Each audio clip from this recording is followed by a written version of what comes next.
Waktu dan tempat, silakan Om Munir. Oke, Assalamualaikum warahmatullahi wabarakatuh. Salam sejahtera dan selamat malam member PHP ID Indonesia. Kali ini saya ingin mengucapkan dulu terima kasih kepada Om Peter dan juga komunitas PHP Indonesia yang mempercayakan saya lagi untuk membawakan materi. Dan kali ini materinya tentang open source. Tapi materi open source ini dari segi kacamata developer, bukan dari segi end user. Kalau kita bicara open source dari segi kacamata end user, maka kita akan berbicara bagaimana menggunakan software yang berlisensi legal atau himbauan untuk tidak menggunakan aplikasi bajakan. Tapi ini lebih kepada kenapa sih kita sebagai developer harus care tentang open source.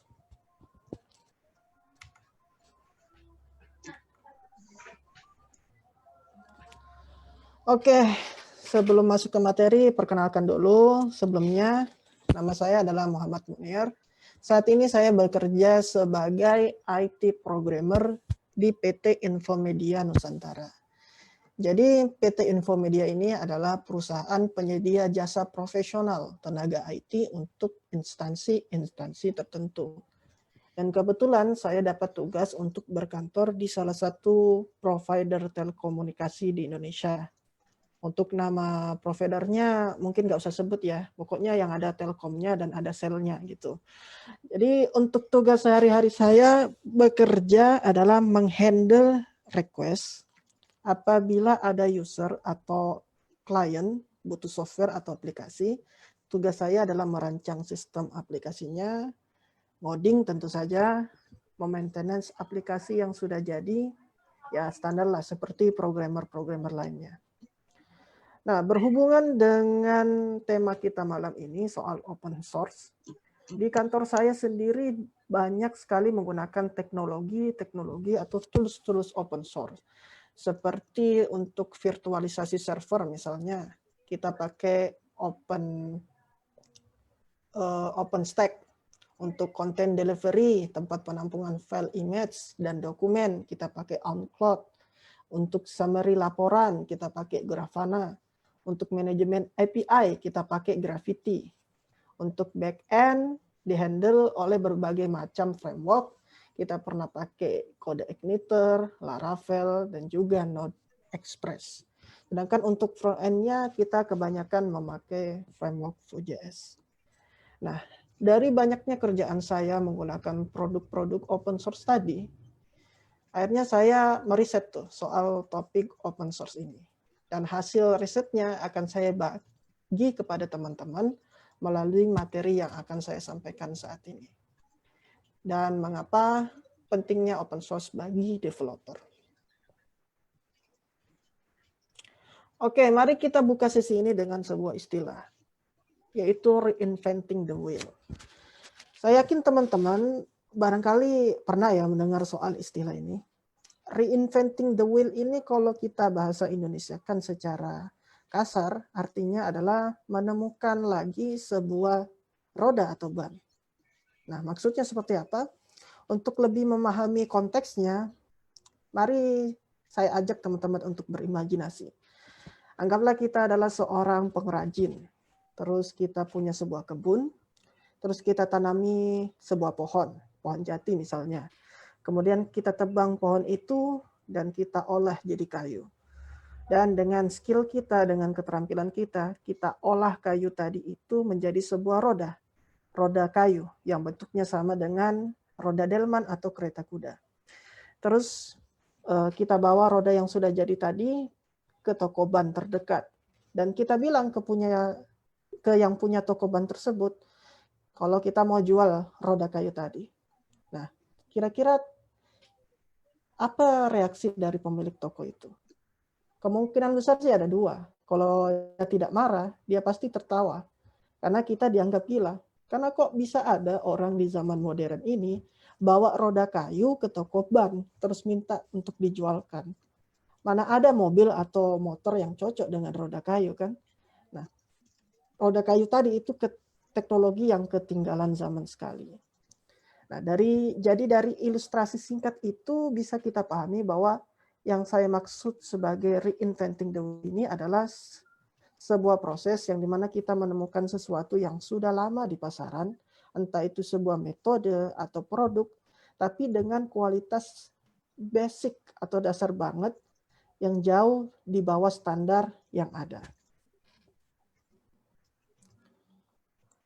Nah, kenapa saya menyinggung soal istilah tersebut? Sebenarnya saya ingin merefleksikan dan mengingatkan lagi, termasuk diri saya sendiri juga sebagai programmer, bahwa benar gak sih pekerjaan-pekerjaan atau source code yang kita buat itu sudah sesuai standar atau belum. Karena jangan sampai kita ini seperti katak dalam tempurung. Kita anggap apa yang kita buat dan apa yang kita bangun sudah terasa bagus. Namun ketika kita bandingkan dengan sistem yang sama yang ada di luar sana, perbandingannya seperti roda kayu tadi dan ban mobil balap misalnya. Kan kita nggak mau ya balapan dengan mobil F1 tapi pakai kereta kuda. Sudah pasti kita kalah cepat dan jauh ketinggalan. Nah, tapi saya mengerti sih, ada beberapa orang yang bilang kode itu adalah seni, kode is art. Saya setuju itu. Karena kode kita itu adalah karya seni kita. Tapi ketika kode kita menjadi sebuah aplikasi, dan aplikasi itu dipasarkan dan digunakan oleh banyak orang, maka kita akan berbicara soal industri. Dan kalau kita bicara soal industri, maka kita akan bicara soal standarisasi. Nah, ini adalah gambaran perjalanan industri-industri yang ada dari pertama ditemukan hingga menjadi produk yang kita kenal saat ini.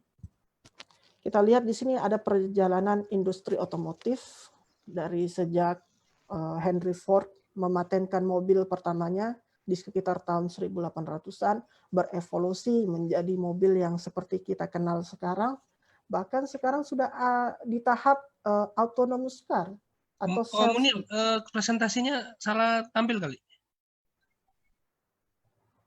Ya, Om. Yang keluar ini yang browser.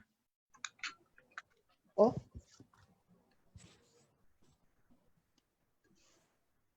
Sorry ya. Yang keluar yang apa ini browser lagi. Sorry oh, ya. dia yang satu dengan Zoom ya? Yes. Coba saya. Cuma diganti sharingnya aja. Share-nya salah. Kalau gini kelihatan double, 2. Tunggu ya, belum keluar. Ini masih yang tulisan MCAM, Sempet open source, succeeding with open source browser Google. Open source SuperPay. Itu yang keluar sekarang. Oh, kok gitu ya? Your second is paused. Share screen-nya salah kayaknya. On you share. Di stop dulu atau mungkin kayak gitu. Kalau gini Om? Ini yang keluar jadi kecil. Mengapa harus presentasinya? Oh ya benar. Oh? Cuma kecil. Standar software bug fungsional. Memang mau begitu aja atau mau full screen? Full screen. Kalau full screen begini?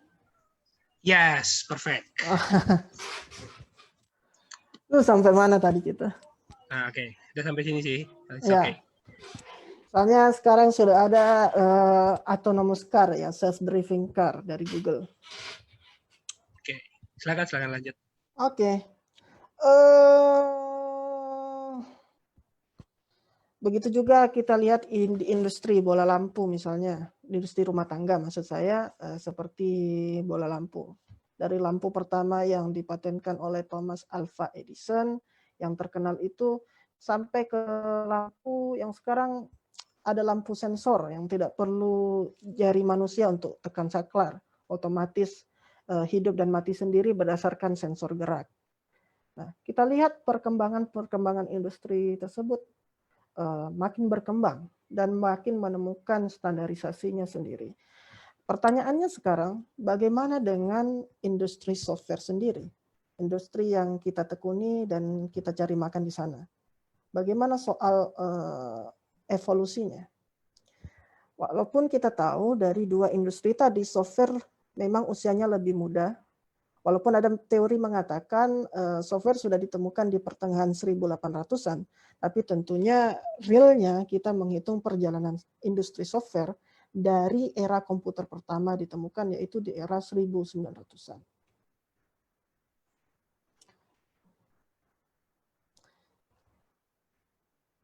Nah, kalau kita teliti teman-teman ya, untuk saat ini, kalau kita cari di Google, kita ketik keyword software standarisasi atau software standardization, maka kita masih belum menemukan bentuk yang baku dari sebuah software.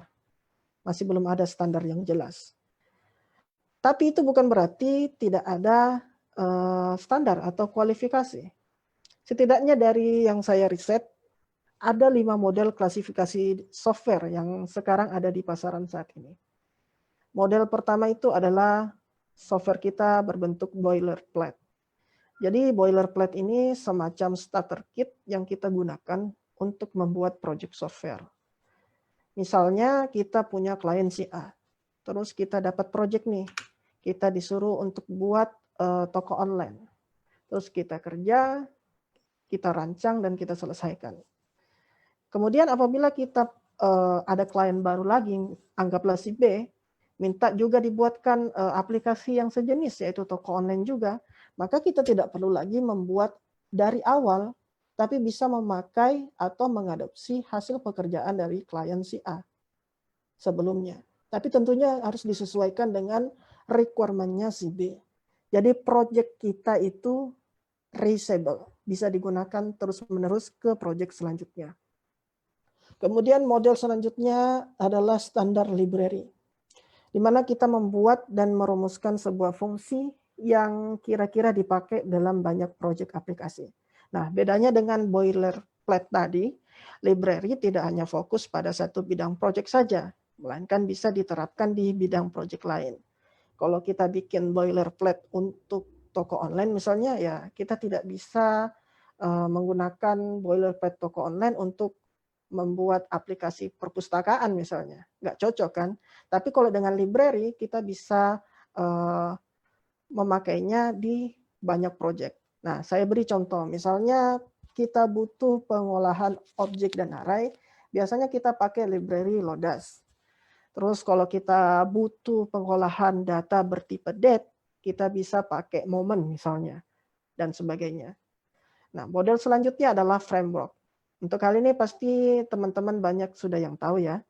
Misalnya sekarang yang coding di PHP sudah sangat jarang sekali yang pakai PHP native. Biasa rata-rata pasti pakai framework. Kalau bukan Code Igniter, Laravel, Symfony, YII, dan lain-lain. Kemudian ada core seperti bahasa pemrograman yang kita pakai.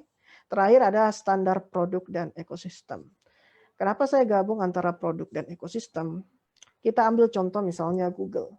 Google kan sebenarnya adalah produk search engine ya, itu core-nya. Tapi dia mampu menciptakan sebuah ekosistem. Anggaplah kita ambil contoh seperti sistem SEO rankingnya Google. Bagi yang berkutat di dunia front end, pasti tahu kalau kita ingin website kita tampil di halaman pertamanya Google, kita harus mengkonfigurasi website kita agar ramah atau sesuai dengan standar SEO-nya dari Google. Jadi kita ikut ekosistemnya Google. Analitik juga misalnya, beberapa banyak dari teman-teman programmer yang bikin analitik sendiri, yang ngoding analitik sendiri. Pastinya sekarang pakai Google Analytics. Begitu juga kalau mau beriklan dari blog atau mendapatkan uang dari blog, ya kita menggunakan AdWords atau AdSense yang menggunakan algoritma dan perhitungan dari Google sendiri. Nah, itu semua bisa terjadi karena ekosistemnya sudah dibangun sedemikian rupa. Nah, kelima model software ini bisa dikatakan menjadi standar model yang tidak bisa lepas dari programmer. Oke lah, kita sampingkan core dan produk ekosistem. Kita hanya memandang boilerplate, library, dan framework. Nah, dari 3 ini saja kita sudah tidak bisa lepas. Saya ambil contoh saya sendiri ya. Barangkali ada sekitar 2 tahun atau 3 tahun saya dulu pakai PHP natif untuk handle sebuah project. Waktu awal-awal debut sebagai programmer. Waktu itu senjata saya cuma 2, yaitu PDO, PHP Data Object, dan OOP, Object Oriented Programming. Karena menimbang PDO sudah punya standar untuk menangkal SQL injection dan juga sudah support multiple database. Nah, tapi seiring waktu, kompleksitas dari project yang saya handle itu semakin bertambah. Akhirnya lama-lama memaksa saya yang tadinya cuma pakai PHP natif beralih ke framework seperti Laravel. Karena di Laravel ada fitur-fitur yang memudahkan saya untuk menghandle kompleksitas sebuah project seperti fitur seed dan migration database, job listener, routingnya juga lebih rapi, dan lain sebagainya. Ya mungkin kita bisa bikin hal itu sendiri, tapi pasti memerlukan riset dan waktu yang lama lagi agar bisa serapi dengan standar framework yang sudah ada. Nah, di satu sisi, cost dan waktu dari project kita pun tetap jalan. Owner project kita tidak peduli apakah kita pakai framework atau pakai native, yang jelas projectnya harus on time dan on budget. Kalau kita mau buat satu-satu fiturnya yang sudah ada di framework, jatuh-jatuhnya kita melakukan konsep reinventing the wheel yang sudah dijelaskan tadi.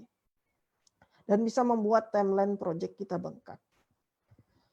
Tapi teman-teman, materi ini bukan untuk mendiskreditkan konsep reinventing the wheel ya. Apakah reinventing the wheel sepenuhnya mutlak sebuah kesalahan? Saya bilang enggak juga. Tapi dengan catatan, kita bisa melakukan reinventing the wheel kalau kita sudah paham standar dari apa yang kita buat. Kita harus paham dulu. Misalnya kalau kita mau buat roda, kita harus paham dulu basicnya. Kenapa roda bentuknya bulat, bukan segitiga, bukan kotak. Kita juga harus paham kenapa bahan roda yang ada sekarang ini bahannya dari karet, bukan kayu, bukan aluminium atau plastik. Maka ketika sudah paham akan standar-standar itu, maka nanti yang kita buat bukan lagi reinventing the wheel, tapi betul-betul producing the real wheel yang bisa dipasarkan, atau bahkan kita bisa inventing the better wheel yang standarnya jauh lebih baik dari yang ada di pasaran. Sama seperti Google yang jadi search engine yang lebih populer daripada Yahoo, Facebook yang mengalahkan Friendster, dan bahkan TikTok sekarang yang sudah saingan sama Instagram dan YouTube. Semua bisa terjadi karena mereka bisa memenuhi standar dari platform sebelumnya, kemudian dikembangkan lagi. Nah, oke, kita tadi sudah bicara soal bagaimana pentingnya standarisasi dari software kita. Dan bagaimana kita bisa terjebak pada konsep reinventing the wheel saat membuat aplikasi. Pertanyaannya sekarang, bagaimana caranya kita untuk membuat aplikasi yang memenuhi standar dan juga menghindari membuat produk seperti roda kayu di tengah zaman modern ini? Jawabannya dengan memperbanyak referensi dan role model dari aplikasi atau software-software yang sudah existing sebelumnya. Sehingga kita bisa mengetahui parameter-parameter standar dari jenis software yang kita buat. Dan juga kita bisa jadikan guideline atau panduan atau inspirasi yang bisa mengembangkan kualitas software yang kita buat. Maka disinilah pentingnya konsep open source bagi developer pemula seperti kita. Open source bisa jadi jembatan untuk kita mengetahui perkembangan dan standar-standar aplikasi yang sudah berjalan di seluruh dunia. Dengan melalui source code yang mereka bagi kepada publik. Ada banyak macam-macam standar aplikasi yang tersedia di platform open source. Dari boilerplate sederhana, library, framework, core programming, atau bahkan beberapa produk yang sudah mempunyai banyak user. Dan kita bisa belajar langsung dari sumbernya lewat kode mereka tanpa ada batas dan jarak. Kalau kita mau belajar Rig, ya langsung belajar ke repositorinya Rig. Kalau mau kita belajar tentang Laravel, ya langsung kita ke repositorinya Laravel. Jadi itulah kenapa pentingnya open source bagi developer. Nah, ini adalah contoh standar-standar software yang bisa kita lihat source code-nya secara publik. Di model boilerplate, kita lihat di sini, ini adalah logo Create React App. Jadi kalau teman-teman yang belajar React mau memulai project software baru menggunakan React, bisa pakai boilerplate ini. Kemudian ini Fuzzy.li, dan tentu saja teman-teman yang biasa berkutat di framework PHP pasti sudah kenal logo ini. Ini adalah Composer. Kemudian core di open source juga bahasa-bahasa pemrograman juga muncul tiap tahunnya. Ini ada Deno, ada Ruby, ada Golang. Bahkan sekarang sudah ada bahasa pemrograman baru, Vilang. Bayangkan. Semua itu bisa kita pelajari dengan open source.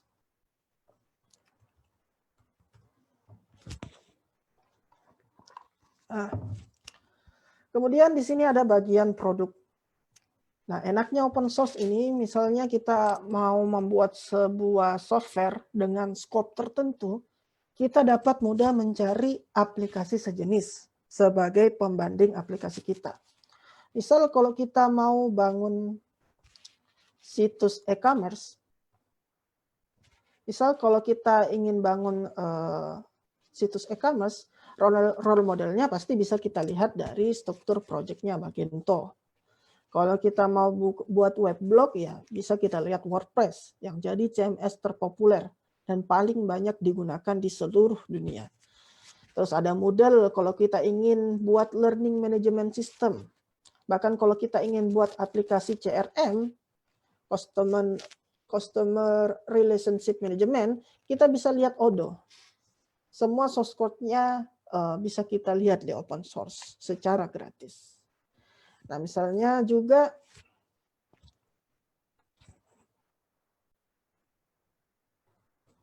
untuk library banyak banget ya yang tersedia di marketplace open source. Sini ada Lodash, ada Moment, ada GraphQL, dan ini Twig. Kemudian ini framework yang sudah sempat disinggung tadi. Nah, menariknya antara framework-framework ini pun sama-sama punya kontribusi satu sama lain. Ambil contoh pencipta Laravel, foundernya, yaitu Tyler Otwell. Di beberapa interview disebutkan kalau dia dulunya itu pengguna atau user dari kode Igniter.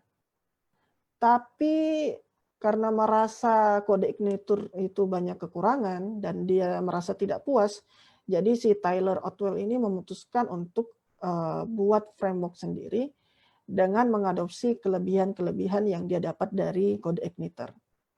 Kemudian ada isu juga kalau dia belajar desain pattern dari pencipta Symfony, si Fatpod. Saya lupa kepanjangannya siapa, Fabian Pot, siapa gitu. Tapi disingkat Fatpod. Potivier. Oh, Potivier. Kasih Om. Makanya kalau kita lihat Laravel di situ ada banyak sekali package atau kelas-kelas dari Symfony. Jadi si Taylor Otwell ini terbantu sekali dengan open source. Dia bisa melihat standar-standar framework lain, kemudian dia adopsi hingga menjadi mungkin bisa dibilang framework PHP paling terpopuler sekarang, Laravel. Bahkan mungkin ya, ini bisa jadi kalau nggak ada sistem open source, Laravel nggak bakal selesai sampai sekarang. Sampai sekarang Laravel cepat sekali perkembangannya, sekarang sudah sampai tahap versi 7.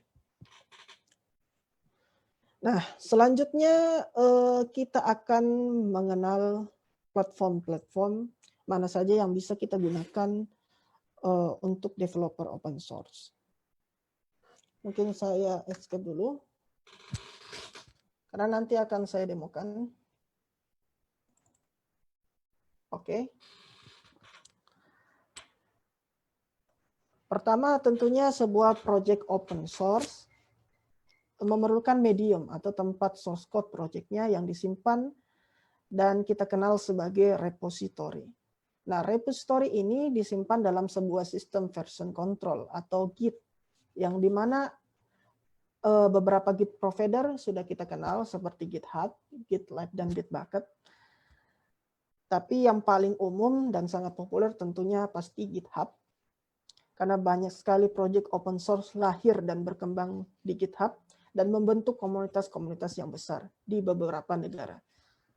Nah, kenapa penting bagi publisher-publisher open source untuk mengunggah proyeknya di Git provider seperti GitHub? Kenapa tidak ditaruh di FTP saja atau di file sharing form seperti Google Drive atau sejenisnya? Jawabannya karena version control bisa merekam perubahan-perubahan sebuah file dari waktu ke waktu, sehingga publisher atau pencipta aplikasi ini tidak perlu khawatir kehilangan berkas proyeknya. Nah, hal ini memungkinkan terjadinya kolaborasi dengan banyak kontributor tanpa harus si owner aplikasinya ini takut akan ada terjadinya kesalahan saat proses kontribusi sedang berlangsung. Jadi misalnya kalau ada kesalahan, ya tinggal tarik mundur versinya ke belakang. Git juga membangun ekosistem standar yang membuat sebuah kolaborasi lebih cepat, aman, dan terpusat, yang akan kita bahas praktiknya secara singkat nanti. Kemudian ada platform package distribution. Nah, ini platform yang khusus untuk mendistribusikan proyek open source kita. Biasanya dalam bentuk library, framework, atau boilerplate.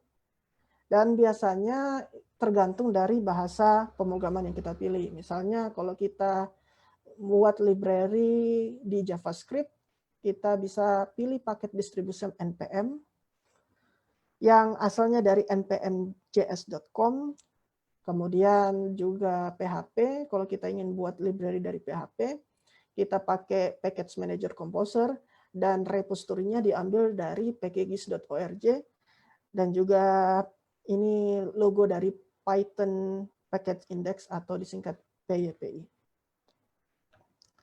Nah, menariknya teman-teman, ternyata perusahaan-perusahaan besar juga itu sadar akan pentingnya open source. Nah, raksasa-raksasa Silicon Valley ini, kalau kita teliti, hampir semua perusahaan terkemuka di Silicon Valley ini membuat kanal-kanal seperti subdomain .opensource dari domain utama mereka. Jadi misalnya Google di sini, Google bikin subdomain opensource.google.com, Apple juga bikin opensource.apple.com, begitu juga Facebook dan sebagainya. Nah, kita bisa buka di sini. Misalnya kita ketik di Google Top Digital Company.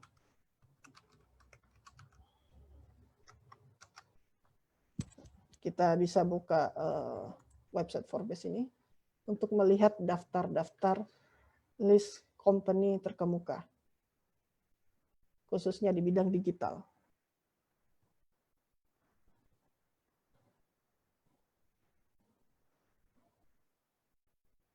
Gak lama ya, saya langsung saja tunjukkan demonya. Misalnya digital company pertama itu kalau nggak salah si Apple. Kalau kita ketik open source Apple, nah di sini kita bisa lihat Apple membuat subdomain khusus untuk menampilkan kanal yang berisi katalog-katalog produk open source mereka. Facebook misalnya, kalau kita ketik open source Facebook. Facebook juga bikin kanal open source Facebook. Kalau kita ketik open source Google. Nah, di sini juga Google bikin website katalog yang berbasis produk open source mereka. Nah, dengan adanya kanal-kanal open source ini, selain kita bisa pakai untuk bahan pembelajaran, juga kita bisa jadikan batu loncatan dan jalan bagi teman-teman yang punya cita-cita bekerja di salah satu perusahaan ini. Karena kemungkinan besar peluang teman-teman untuk diterima di perusahaan tersebut semakin terbuka apabila teman-teman menguasai teknologi open source yang mereka kembangkan. Dan jalan mudahnya ya pasti memulai dengan produk open source. Misalnya kalau teman-teman ingin bekerja atau punya cita-cita bekerja di Facebook, ya pelajari produk open source-nya Facebook seperti GraphQL, React, dan lain sebagainya. Ikut komunitas dev circle-nya. Kemudian misalnya kalau teman-teman ingin bekerja di Google, ya kita harus belajar produk open source-nya seperti Angular, Flutter, Dart, dan lain sebagainya, dan ikut komunitas seperti Google Group Developer, dan lain sebagainya. Kemudian ada platform tambahan seperti SourceForge. Jadi SourceForge ini sebuah marketplace untuk produk-produk open source, umumnya untuk berbasis desktop. Dan juga ada kanal berita seputar open source yaitu ITFOS. Nah, ITFOS ini bisa dijadikan referensi teman-teman untuk melihat berita-berita seputar open source. Dan juga di ITFOS ini bisa dijadikan teman-teman untuk medium mempromosikan produk open source teman-teman. Jadi cukup klik menu About di sini, terus kita pilih menu Get Feature on ITFOS. Kemudian kita isi formnya di sini, yang berisi project open source kita, tentang apa project open source kita. Nah, nanti setelah diterima oleh pihak ITFOS, project open source kita bisa tampil dalam artikel di sini. Oke. Kemudian next. Nah, selanjutnya kita akan bahas soal benefit-benefit atau manfaat-manfaat dengan adanya sistem open source. Open source menawarkan sebuah sistem simbiosis mutualisme bagi tiap developer dalam berbagai peran. Misalnya di sini developer berperan sebagai user atau klien. Maka developer akan mendapatkan benefit, yaitu transparansi, yang artinya user dapat mengetahui apa-apa saja struktur dan isi dari sebuah project open source, sehingga bisa meminimalisir penyalahgunaan data privacy ketika menggunakan project open source.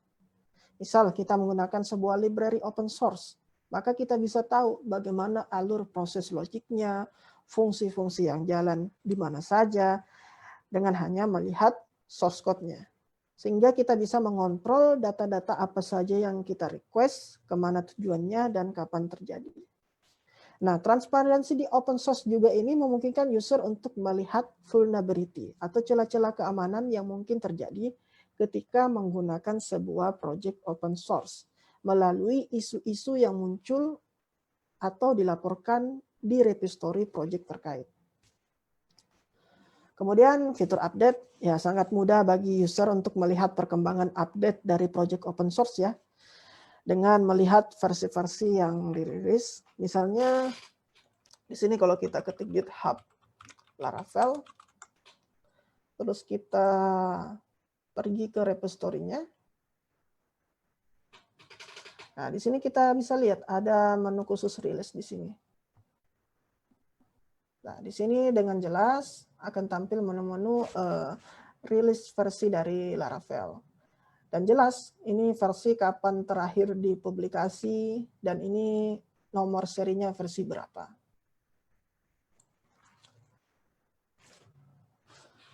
Oke. Terus dokumentasi. Dokumentasi di open source juga merupakan hal yang sangat diperhatikan. Dengan banyaknya kontributor-kontributor yang ikut berpartisipasi, bisa cepat meminimalisir kesalahan tulis seperti typo di sebuah dokumentasi. Juga misalnya ketidaklengkapan pembahasan, keambiguan istilah, bisa segera sama-sama didiskusikan dan dimusyawarahkan. Dan juga proses alih bahasa juga dengan mudah terselesaikan. Misalnya nih, saya pernah ikut berkontribusi di dokumentasinya komunitas Vue.js Indonesia.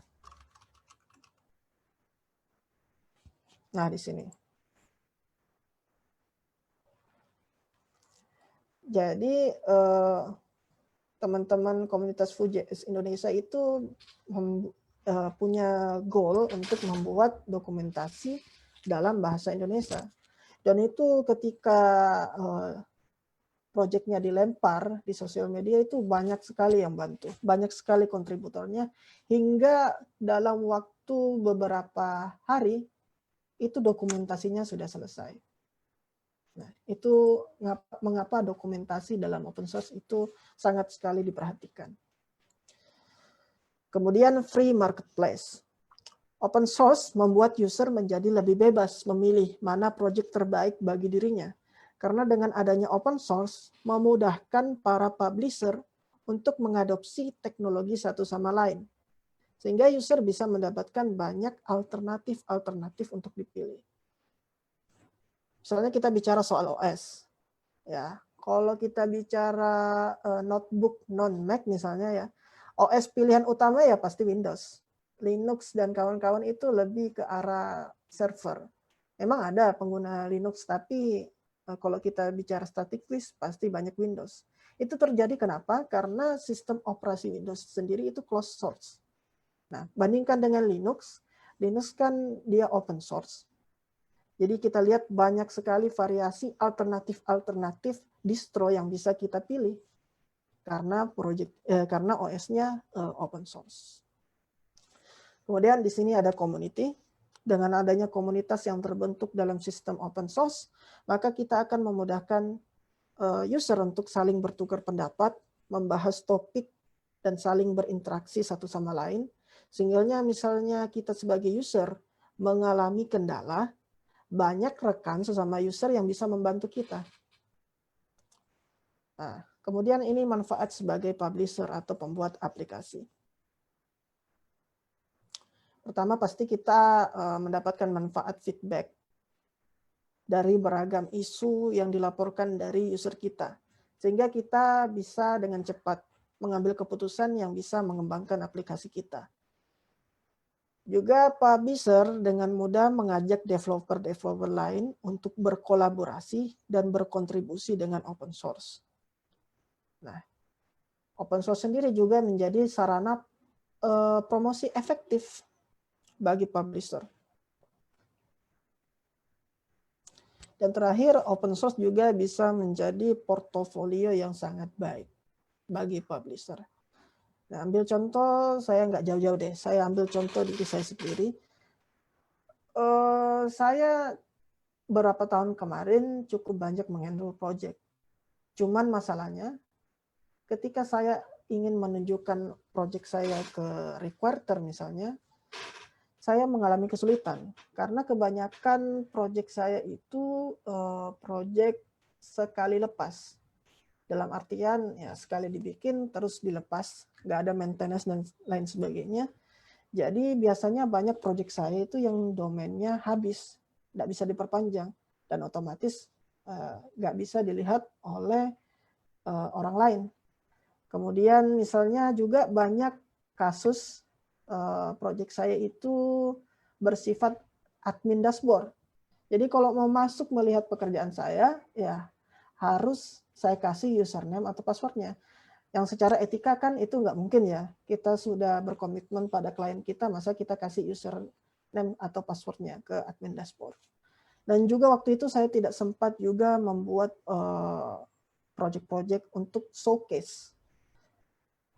Jadinya saya bingung tuh bagaimana sih caranya menampilkan hasil portofolio saya. Nah, open source ini bisa jadi medium yang baik untuk portofolio teman-teman. Kemudian community open source juga bagi publisher bisa menjadi medium yang baik untuk memaintain komunitas pengguna dari project open source mereka. Di satu sisi membantu pengguna, si user tadi, di satu sisi menguatkan ekosistem aplikasi yang telah dibangun oleh publisher. Nah, untuk developer yang berperan sebagai researcher, open source adalah wadah buat mereka untuk mencari role model aplikasi dan juga bahan pembanding dari sistem yang mereka bangun. Open source juga bisa menjadi sebuah ladang atau insight, sumber inspirasi bagi developer untuk memulai project baru, bahkan bisa jadi sumber resource-nya. Seperti si Taylor Otwell tadi, pencipta Laravel. Nah, benefit komunitas, benefit juga bagi researcher yaitu komunitas, hampir sama seperti benefitnya user. Ya, kita sesama researcher bisa bertukar pikiran bila ada kendala dan lain sebagainya. Nah, kita lihat di sini benefit-benefit open source banyak berkutat kepada komunitas dan saling menguntungkan satu sama lain. Nah, setelah mengetahui manfaat open source, bagaimana caranya untuk berkontribusi dalam sebuah project open source? Sebenarnya caranya cukup simple. Pertama-tama teman-teman harus membuat akun, ya anggaplah akun GitHub ya, sebagai GitHub Git provider terpopuler. Jadi kita buat akun di sana. Di sini saya mau mendemokan di akun GitHub kedua saya. Saya pakai Firefox.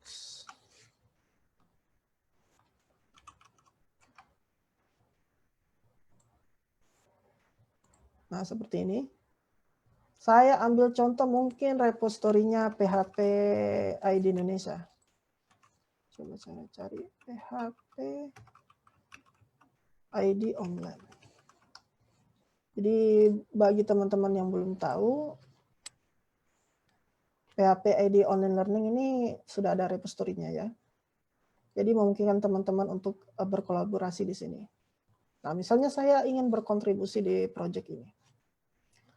Langkah pertama ya cukup gampang, kita tinggal klik fork di sini. Kita tunggu. Nah, jadi fungsi fork ini adalah membuat, bisa dikatakan membuat salinan project repository ke akun kita. Tapi dengan tidak mengganggu repository yang ada di master tadi. Nah, jadi seperti ini. Jadi kalau kita bekerja pada repository ini, dia tidak akan mengganggu repository master yang ada di akun PHP ID Jakarta tadi. Jadi teman-teman bebas untuk memodifikasi di sini. Kemudian langkah selanjutnya adalah membuat branch. Agar pekerjaan kita itu bisa terpisah dari master kita. Jadi kan ini kita lihat di sini kalau kita klik branch, ada 3 branch, yaitu master, GHPatch, dan image mode. Nggak kelihatan Master. Om Munir. Oh, nggak tampil ya?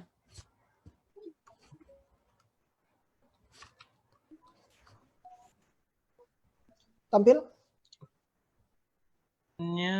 Mungkin salah share screen-nya.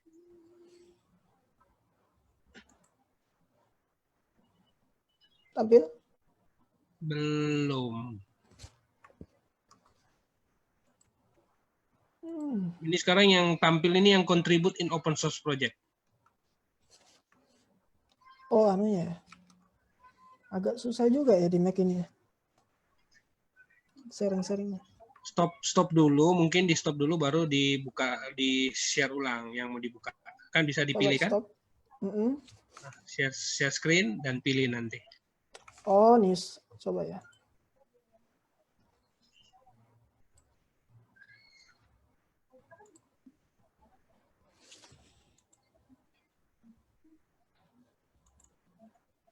Oke, udah tampil ya? Ya. Oke, jadi ini tampilan repository dari PHP Online Learning yang bisa teman-teman kontribusi di dalamnya.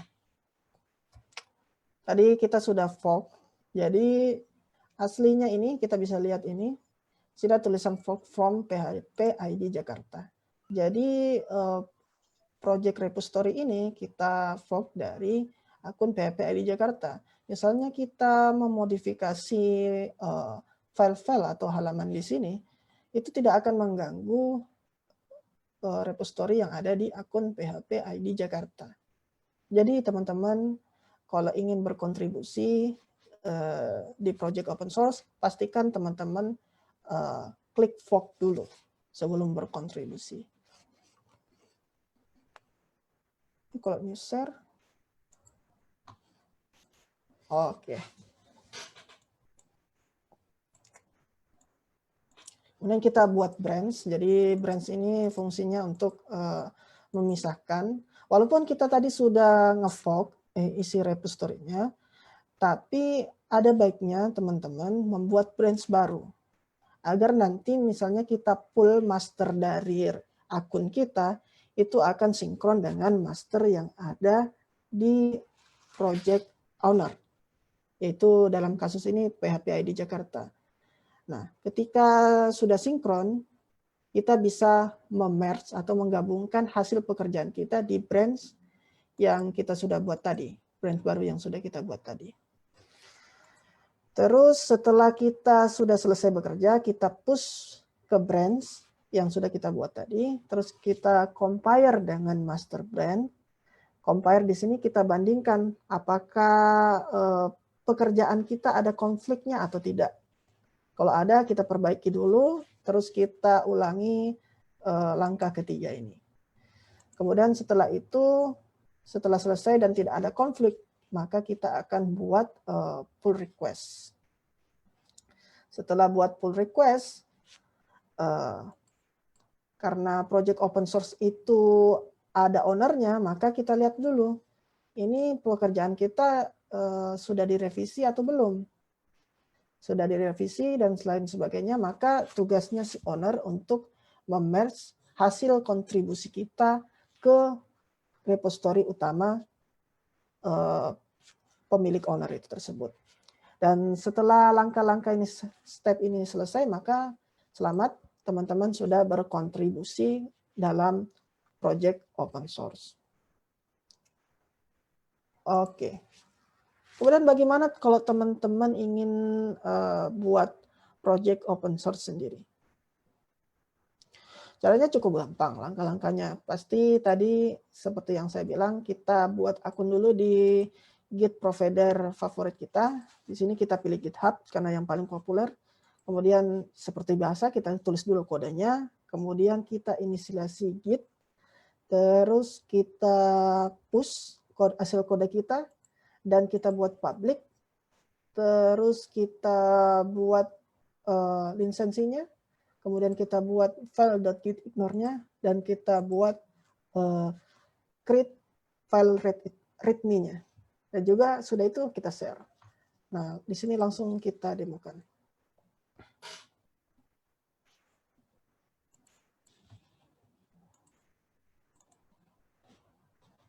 Firefox share.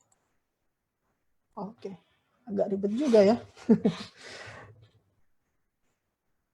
Oke. Saya minimize dulu ya, mengganggu sekali ini Zoom. Oke. Jadi misalnya kita mau buat repository baru, kita ke dashboard-nya dulu. Terus teman-teman, jadi ini tampilan dashboard utamanya, terus teman-teman bisa klik icon avatar di sini. Kemudian kita klik menu Your Profile. Nah, ini adalah dashboard profile tempat teman-teman menaruh repository. Kemudian kita klik tab repository. Kalau kita mau buat project baru, kita klik New. Masuk ke halaman yang menampilkan form untuk membuat repository yang baru. Nah, kita isi repository name-nya. Nah, misalnya teman-teman sudah pernah membuat repository sebelumnya, pastikan teman-teman ketika membuat repository baru, namanya itu tidak double dengan nama repository sebelumnya. Tapi abaikan kalau repository sebelumnya itu beda akun. Kalau satu akun diusahakan jangan double. Kemudian kita misalnya pilih sugesti dari suggest dari GitHub saja. Kemudian di deskripsi kita jelaskan ini project open source-nya membahas topik apa atau tentang scope apa. Misalnya kita bahas barang ini. This is about standard open source.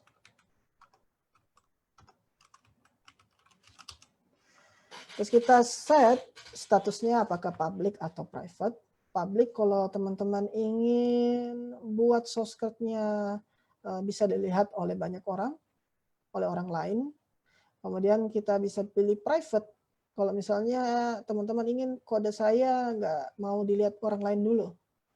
Kode saya private. Nah, GitHub ini sekarang sudah support unlimited project private. Jadi walaupun teman-teman pakai akun GitHub gratis, teman-teman bisa secara unlimited memprivate project-project teman-teman. Jadi thanks to Microsoft. Kemudian pastinya kalau open source kita set public ya. Kemudian kita membuat file README.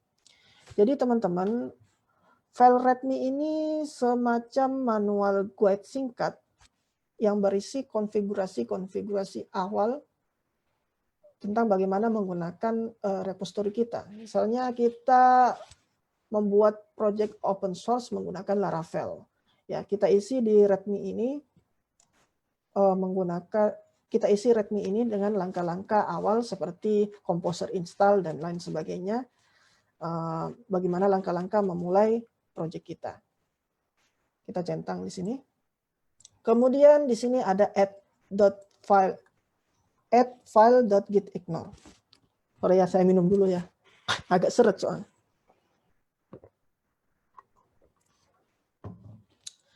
Jadi sini kita akan buat file.gitignore. Jadi teman-teman, file.gitignore ini sangat penting apabila teman-teman ingin membuat project open source. Kenapa? Karena ada kalanya data-data bersifat privasi atau sensitif tidak perlu kita posting atau kita upload di repository project open source kita. Misalnya kalau kita pakai Laravel lagi, contohnya Laravel lagi, di Laravel itu kan ada ekstensi.env. Nah, di dalam ekstensi.env itu menampilkan environment variable, misalnya password database kita, atau link dari URL API kita, dan lain sebagainya yang sifatnya sensitif dan tidak perlu diketahui oleh banyak orang. Jadi kita bisa memasukkan file seperti file.env ini di dalam file.gitignore. Di sini juga GitHub menyediakan pilihan-pilihan. Kalau teman-teman pakai framework tertentu, di sini GitHub bisa secara otomatis membuat file gitignore yang support untuk menyembunyikan data-data sensitif sesuai framework-nya. Oke, kita pilih Laravel saja misalnya. Kemudian bisa menambah lisensi. Nah, lisensi ini juga penting, teman-teman, bagi project open source kita. Karena lisensi ini bisa menjadi status dari repository kita, apakah repository kita bisa dimodifikasi atau didistribusikan dan dipakai oleh orang lain. Hal itu ditentukan dari lisensi yang kita taruh di repository. Jadi kita harus sadar license apa yang kita ingin masukkan ke dalam repository kita. Nah, GitHub sendiri di sini bisa kita lihat menampilkan berbagai macam alternatif repository yang bisa kita pakai. Nah, kalau teman-teman bingung lisensi apa sih yang bagus untuk repository saya, bisa teman-teman klik icon di sini. Nanti kita diarahkan ke website choosealicense.com. Nah, di sini bisa lebih jelas bagi teman-teman untuk memilih lisensi mana yang cocok dengan repository project teman-teman. Misalnya teman-teman punya open source yang berbasiskan komunitas. Misalnya, kita bisa pilih di bagian menu ini, kita klik license, project based communities. Nah, di sini ada pilihan-pilihan lisensi berdasarkan komunitas-komunitas yang teman ikuti. Nah, mengapa penting untuk mengikuti atau menambahkan lisensi yang berbasis komunitas ini? Saya ada teman yang dia aktif di komunitas WordPress. Jadi kalau teman-teman ikut komunitas WordPress dan teman-teman ingin jadi pemateri di acara yang diselenggarakan komunitas WordPress, salah satu syaratnya itu diwajibkan teman-teman untuk membuat sebuah project open source yang harus mencantumkan lisensi GNU GPL versi 2. Entahkah itu bentuk project open source-nya berupa plugin atau themes. Jadi plugin atau themes teman-teman harus ada lisensi GNU GPL versi 2-nya. Itu syaratnya. Jadi sebenarnya komunitas-komunitas ini memberikan benefit-benefit tertentu apabila teman-teman membuat open source project dengan lisensi yang disyaratkan atau distandarkan oleh komunitas ini. Misalnya teman-teman mau secara singkat saja, mau lebih simpel lisensinya dan juga lebih luas apa istilahnya izinnya. Nah, bisa memakai lisensi MIT license atau GNU GPL versi 3. Tapi di sini catatan teman-teman, kalau ingin memakai MIT license, maka di sini disebutkan kode atau repository teman-teman bisa dipakai, bisa didistribusi, dan bisa dimodif oleh developer lain, walaupun developer lain itu membuat sebuah project aplikasi yang bersifat closed source. Sedangkan bedanya dengan lisensi GNU GPL versi 3 ini, sama sebenarnya basicnya, repositorinya juga bisa dipakai, bisa didistribusikan, dan juga bisa dimodifikasi, tapi dengan catatan project yang dipakai untuk repository berlisensi GPL versi 3 ini harus bersifat open source juga. Artinya kita tidak boleh memakai repository produk open source berlisensi GPL versi 3 ini untuk ke dalam project yang bersifat closed source. Ambil contoh misalnya kita pakai Lodash seperti yang sudah disebut tadi. Misalnya kita punya toko online. Kita punya project toko online, terus kita butuh library seperti Lodash. Nah, Lodash ini bersifat MIT license. Jadi teman-teman nggak ada kewajiban untuk men-share source code toko online teman-teman ke publik karena lisensinya MIT.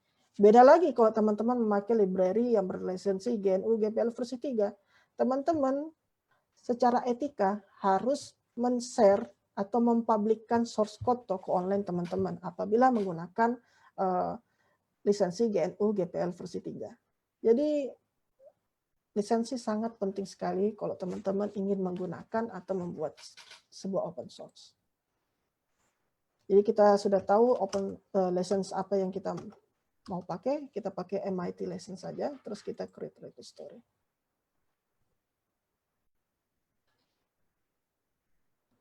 Oke, jadi seperti ini. Nah, saya jelaskan singkat juga. README ini biasanya berekstensi Markdown.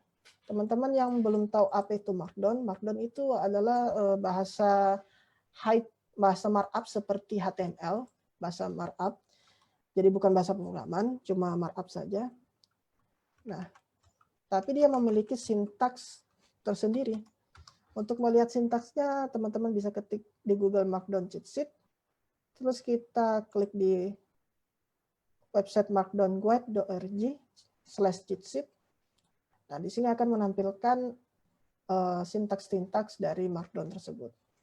Misalnya teman-teman mau pakai elemen heading, ya teman-teman tinggal kasih sintaksnya pagar 2 atau untuk heading 2, pagar 3 untuk heading 3.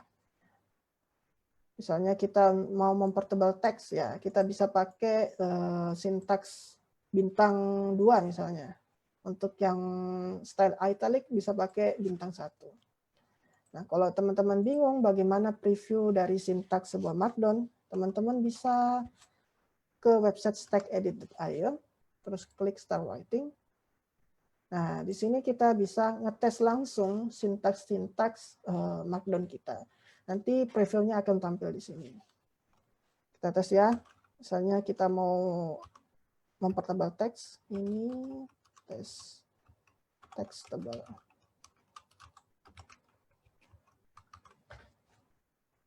Nah, hasilnya bisa tampil di sini. Nah, seperti ini. Oke. Kita new share lagi, terus pindah ke presentasi. Seperti itu.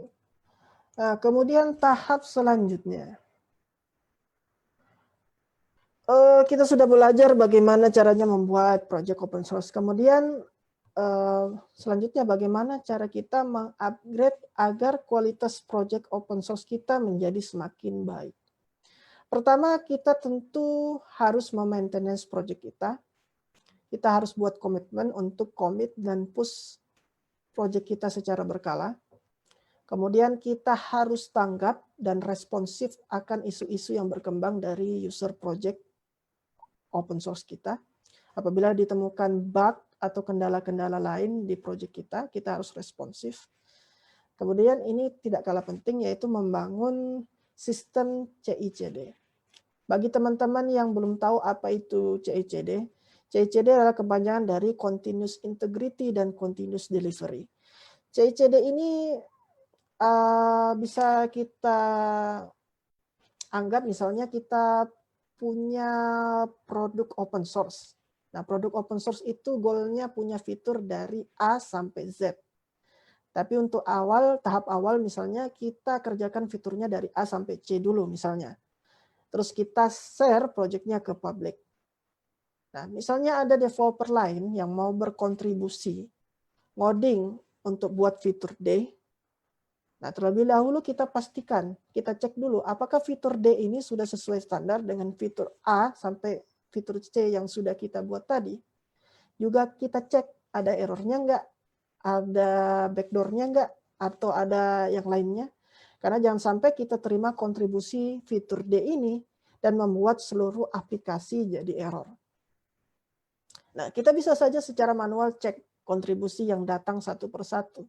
Tapi bagaimana kalau tiba-tiba kita harus berkolaborasi dengan banyak developer yang mengerjakan banyak fitur dengan timeline yang terpisah. Disinilah kenapa dibutuhkan otomisasi seperti CI/CD untuk mengecek request kontribusi yang datang agar setidaknya lolos dari tes standar seperti tes error. Nah, kalau bicara bug itu hal yang lebih kompleks lagi, maka kita bicara soal yang lain kalau soal bug. Jadi CI/CD ini semacam portal untuk repository project kita.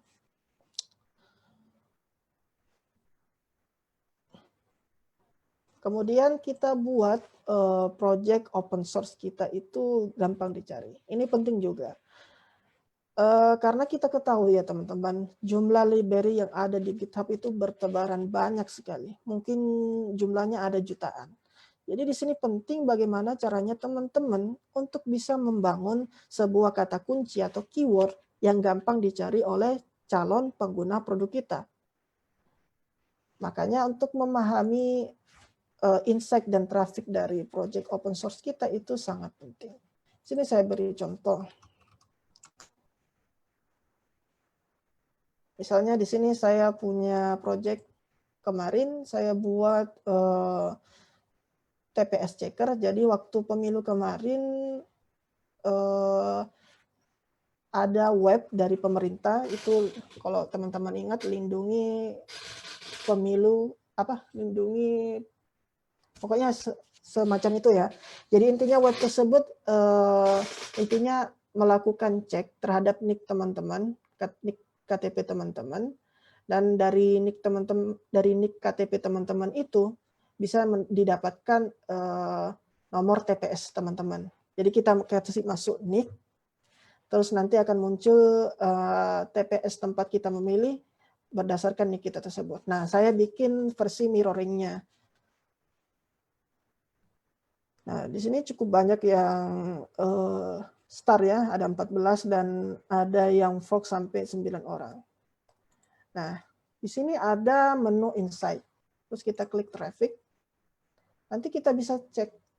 Di sini project kita visitornya berapa. Trafficnya dari mana saja. Dan konten-konten atau isinya yang paling banyak dilihat itu apa. Semacam Google Analytics lah. Tapi ini untuk repository kita. Jadi kita harus pahami. Kalau kita betul-betul terjun secara profesional menjadi publisher open source, maka hal-hal seperti ini menjadi fundamental. Kemudian ya pasti update dependencies. Jadi teman-teman kalau kita klik, ini nggak ada ya masalah security-nya. Kita beralih ke project lain saja. Ini. Saya juga sempat bikin repository COVID dashboard kemarin. Jadi datanya dari odometer, saya scraping. Nah, misalnya teman-teman klik di tab security ini. Dan di bagian dependa.alerts, kita klik view dependa.alerts. Nah, di sini ada alert yang dikeluarkan oleh GitHub. Di sini dibilang library WebSocket extension kita outdated, perlu untuk diupdate. Nah, ini penting bagi teman-teman untuk mengetahui dan mengupdate dependencies dari project open source kita. Karena jangan sampai project open source kita itu celah keamanannya bukan berasal dari kode kita, malah dari library yang kita pakai yang sudah outdated. Jadi itu penting juga untuk menjaga kualitas project open source kita dengan mengupdate dependencies yang ada. Nah, ini kita sampai ke materi yang dititipkan sama Om Peter nih. Bagaimana caranya kita memonetize open source, project open source kita.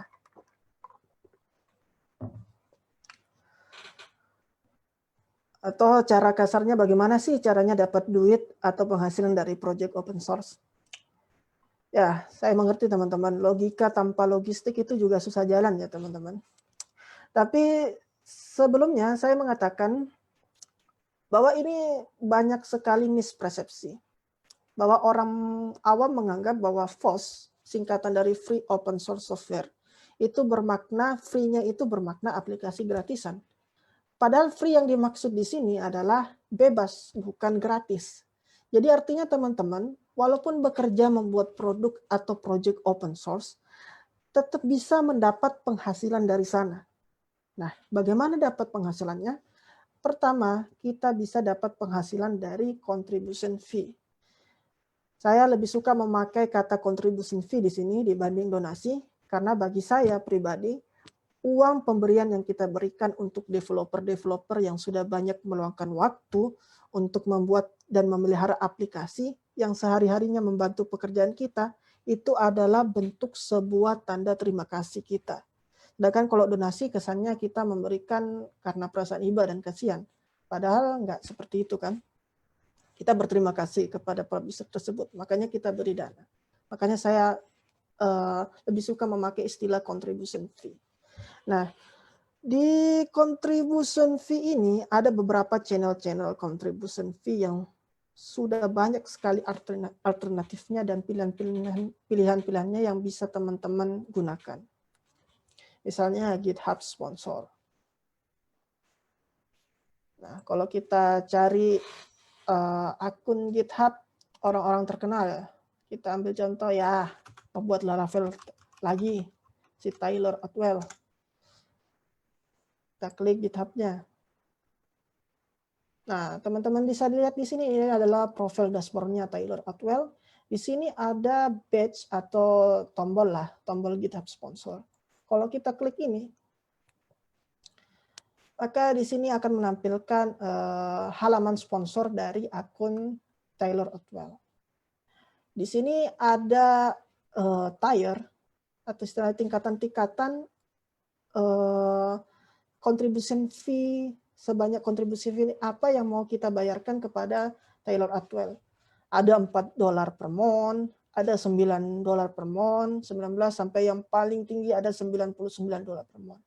Dan bisa kita lihat di sini, si Taylor Otwell ini sudah mendapatkan sebanyak 48 sponsor. Yang artinya selama sebulan setidaknya dari ke-48 orang ini menyumbangkan $4 setiap bulannya kepada Taylor Otwell. Jadi open source bisa juga menjadi main project bagi programmer seperti kita.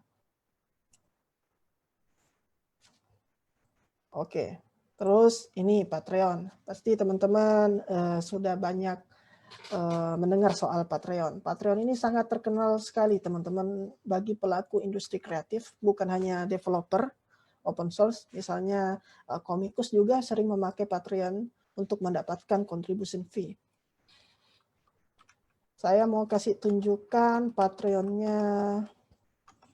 Patreon. Saya ingin mau menunjukkan Patreon-nya pencipta Vue.js, si Evan You.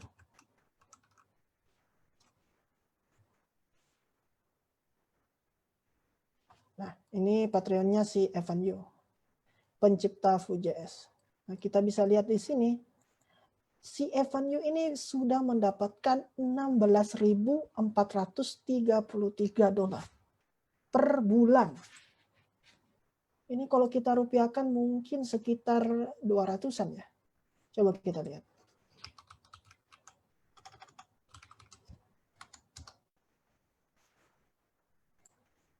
Kita copy.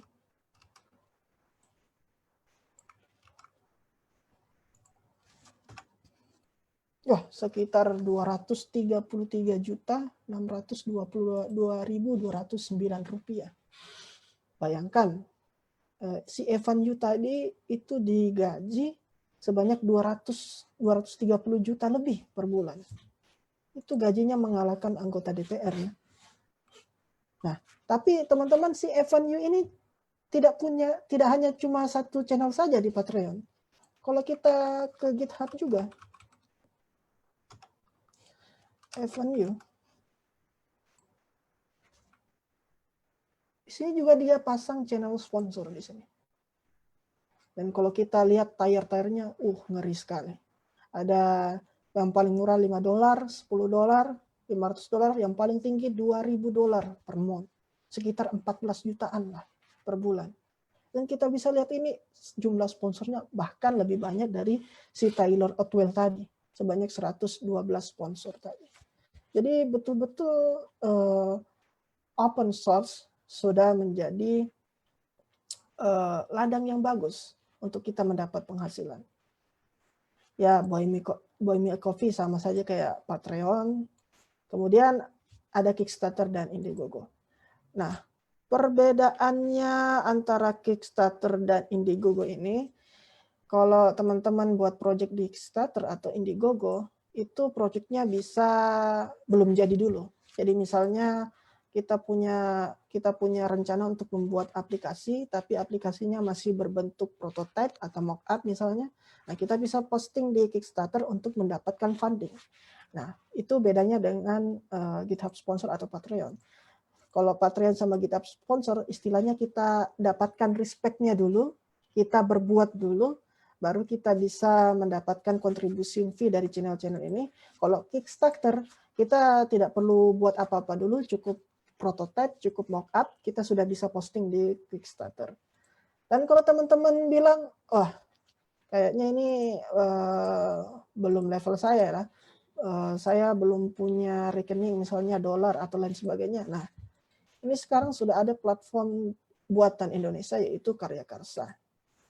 Ini sama seperti Patreon, tapi ini versi buatan Indonesia.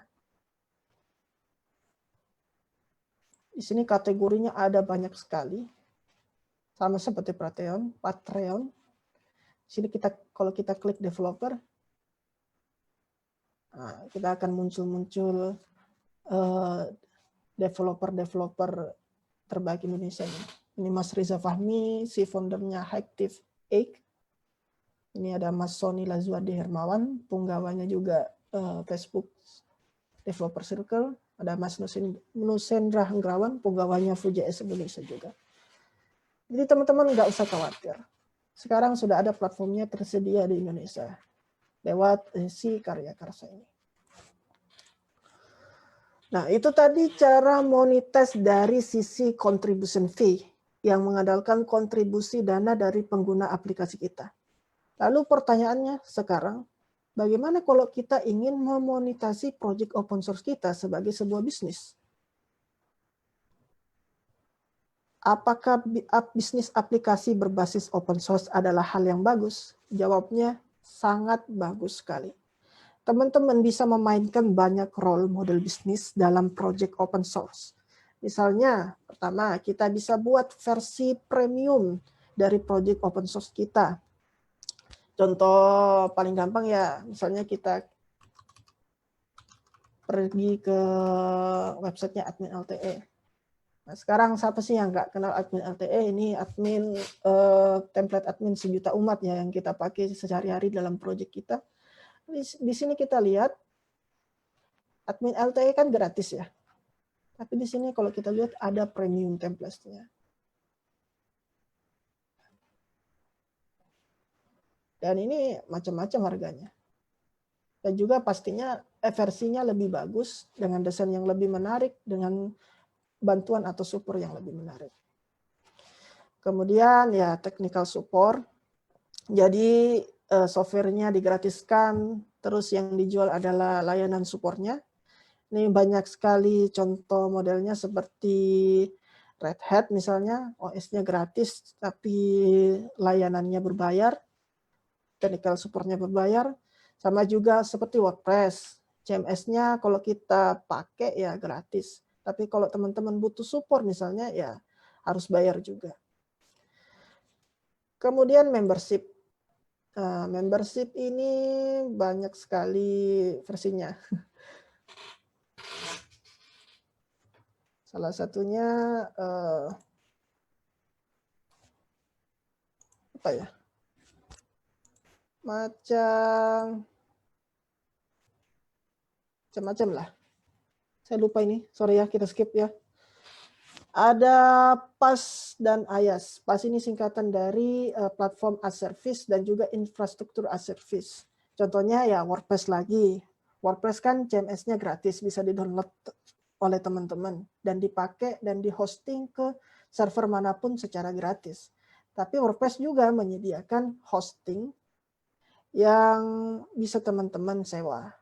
Kemudian contoh dari infrastruktur as service ini misalnya seperti Raspberry Pi atau Arduino yang menggratiskan firmware-nya, terus SDK-nya bisa kita unduh sepuasnya, tapi dengan catatan kita harus beli produk hardware-nya dulu. Kemudian Ads Partnership. Jadi teman-teman bisa buat sebuah project open source, terus penghasilannya didapat dari Ads Partnership. Misalnya bikin produk open source yang banyak dipakai orang, terus dikasih banner iklan atau fitur-fitur yang menguntungkan partner kita. Contoh realnya seperti Mozilla Firefox. Mozilla kan itu browser yang open source ya. Itu Mozilla Firefox sempat mendapatkan ratusan ribu dolar setahun sebagai kontrak agar Yahoo waktu itu bisa tampil menjadi mesin search engine utama di browser Mozilla Firefox. Jadi sekitar tahun kalau nggak salah di 2015 atau 2017 itu, kalau teman-teman pakai browser Mozilla Firefox, search engine utamanya itu bukan Google, tapi Yahoo. Karena itu sudah dikontrak oleh Yahoo sebagai bagian dari ad partnership mereka. Nah, yang terakhir ada acquisition atau exit plan. Nah, jangan salah juga teman-teman. Ada beberapa project open source yang juga sengaja membuat produknya itu agar diakuisisi oleh perusahaan yang lebih besar. Dan itu sekarang juga jadi tren bisnis model yang berkembang di luar sana. Contoh paling sukses ya seperti Android yang diakuisisi oleh Google. yang setelah diakuisisi oleh Google jadi keruntuhan OS closed source seperti Symbian. Nah, karena kenapa begitu? Karena model karakteristik open source ini sangat mudah untuk menarik pengguna dan juga membuat kita nyaman dan ketergantungan.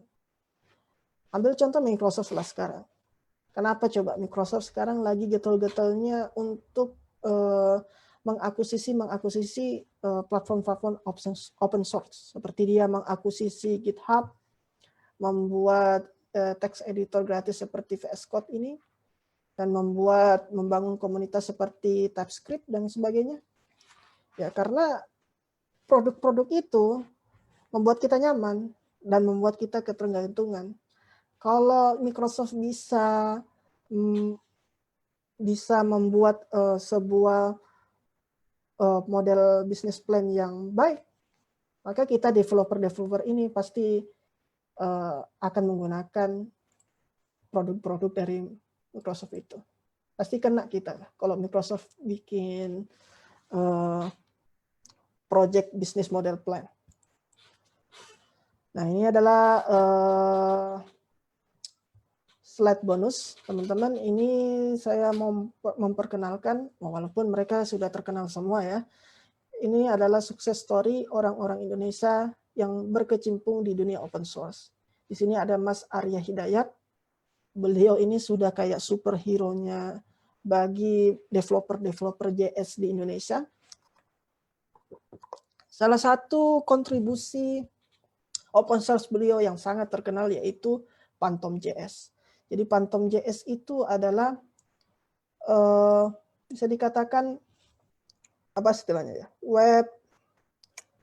web headless pertama di dunia. Pertama di dunia loh. Jadi sebelum Puppet.js ada, itu Mas Arya Hidayat sudah bikin Phantom.js. Kemudian produk open source yang diciptakan oleh Mas Arya lagi yang spektakuler yaitu Esprima. Jadi Esprima ini adalah produk bisa dikatakan produk parser. Jadi dia memparser source code kita. Misalnya teman-teman kalau buka Ctrl L,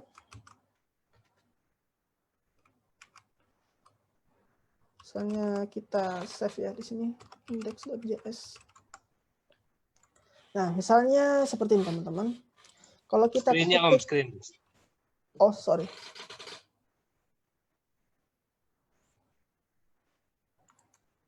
Nah, misalnya tuh begini teman-teman. Kalau kita ketik text editor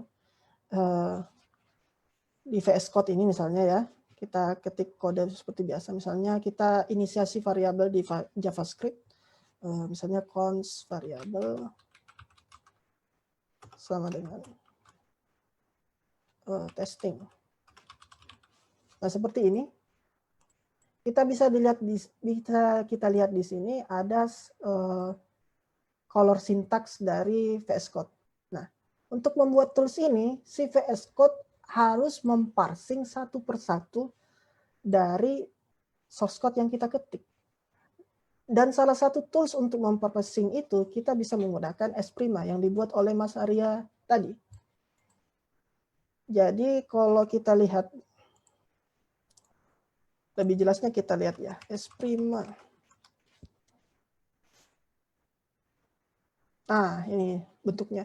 Jadi misalnya kita ketik const answer sama dengan 42 di JavaScript, nanti Esprima akan mentranslatekan atau mengkonversinya menjadi sebuah, kalau tidak salah, AST. AST itu kepanjangannya Abstract Syntax Tree. Nah, Abstract Syntax Tree. Jadi akan didefinisikan ini const itu apa, const itu tipenya const itu tipenya variabel declaration. Answer itu nama variabelnya. 42 itu isi dari variabelnya. Jadi betul-betul tools kita bisa mengidentifikasi source code yang diketik oleh user. Itu hebatnya esprima.org. Kemudian ada sukses story seperti Mas Hendro Wicaksono dan Ari Nugraha yang buat... Print lagi Om. Oh, sorry. Aduh, agak susah ini ya. Oke. Kemudian ada Mas Hendro Wicaksono dan Ari Nugraha yang membuat SLMS. SLMS itu singkatan dari Senayan Library Management System. Ini produk open source yang sudah dipakai di mana-mana ya untuk aplikasi perpustakaan. Kemudian di sini ada Mas Elkanza. Nah, ini menarik teman-teman. Kalau teman-teman merasa aplikasi teman-teman, mungkin pasti ada yang merasa sayang amat ya produk atau source code saya mau digratiskan atau di open source-kan. Padahal kan harga aplikasi itu mahal dan lain sebagainya. Nah, ini Mas Elkanza bisa jadi contoh sukses. Bagaimana dia membuat SIMRS. Bagi yang tidak tahu itu apa itu SIMRS, itu adalah Sistem Informasi Manajemen Rumah Sakit. Yang kalau kita project kan itu luar biasa ya. Beratus-ratus juta nilai kontraknya dan juga bahkan sampai bermiliar-miliar. Tapi beliau punya sebuah pemikiran bahwa kita kasih gratis saja. Aplikasi SMRS-nya itu kita kasih gratis saja. Dan bisa kita akses di GitHub sini. Nih, GitHub SMRS Kanza. Ini produk open source dan kita bisa download dan modifikasi sendiri. Ini aplikasi sistem manajemen rumah sakit loh. Luar biasa di open source kan. Lalu pertanyaannya, apa nggak rugi Mas Elkanza mengopen source-kan sistem yang begitu mahal ini kalau sebenarnya kalau kita project-kan? Jawabannya nggak rugi sama sekali. Kenapa? Karena dengan di open source-kan begini, si aplikasi CMRS Kanza ini menjadi aplikasi sistem informasi manajemen rumah sakit terpopuler di Indonesia. Bisa teman-teman cek. Dan bahkan banyak rumah sakit itu membentuk sebuah asosiasi SIMRS Kanza Indonesia. Nah, terus Mas Elkanza ambil untungnya dari mana? Dari support. Dari tenaga support. Misalnya ada instansi rumah sakit di daerah tertentu, dia butuh instalasi SIMRS Kanza, terus dia butuh juga presentasi soal bagaimana penggunaan SIMRS Kanza.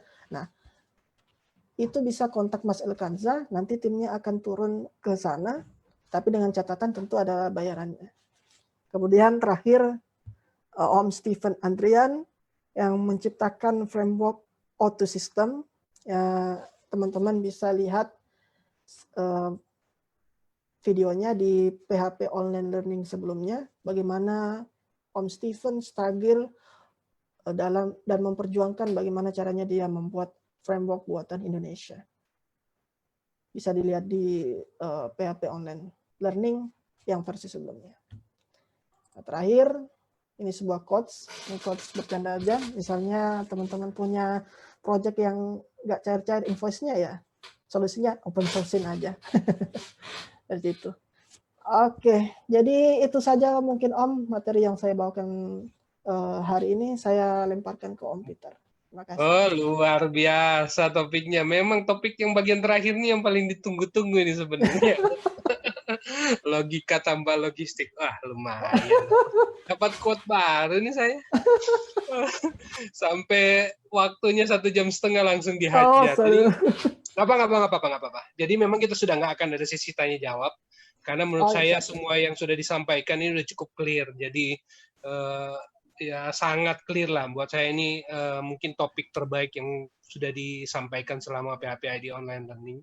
So, teman-teman ini akan bisa jadi referensi lah buat teman-teman yang mau masuk ke dunia open source. Ternyata tidak sejelek yang kita pikirkan selama ini. Wah, penjelasan Om Munir mantap benar.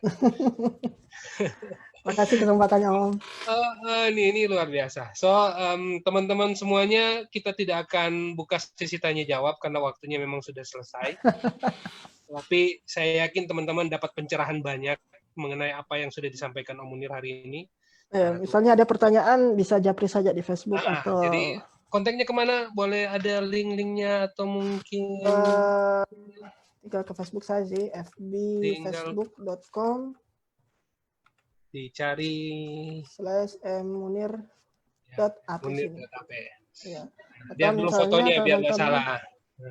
Lihat fotonya biar mereka nggak salah. Lihat fotonya yang mana email, gitu. Bisa ke munirapp.web.id di sini. munirapp.web.id. Ya.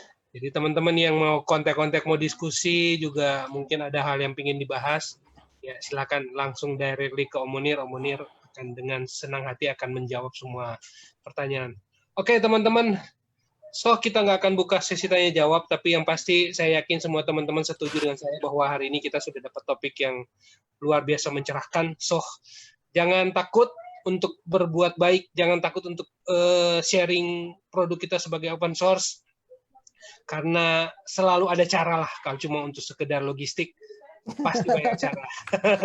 Pasti banyak cara. Tadi aja saya hitung, 200 juta sebulan itu cuma di Patreon. Iya gila, langsung ketika lihat Patreon itu langsung main bola. Aduh, apa saya bikin framework aja. Makanya, iya. Benar sekali. So, itu teman-teman hari ini kita say thank you untuk Om Munir sebelum leave. Yep. Jadi, terima kasih sudah gabung, dan sebagai pengumuman tambahan, topik PHP ID online berikutnya ini tidak ada di tengah minggu, kita akan langsung ketemu di Sabtu depan. Kita akan ketemu dengan Om Erik Pratama yang akan sharing mungkin sekitar data governance, gimana kita memanage data yang ada di di company kita dalam aspek-aspek yang terkait aspek hukumnya, karena ini data menyangkut data governance. So, terima kasih sudah join, dan teman-teman yang di Facebook juga terima kasih sudah gabung. Jangan lupa online learning nanti akan kita adakan minggu depan lagi. Sebelum leave, teman-teman, saya thank you untuk Om Munir yang sudah berbagi cerita dengan kita. Sama-sama.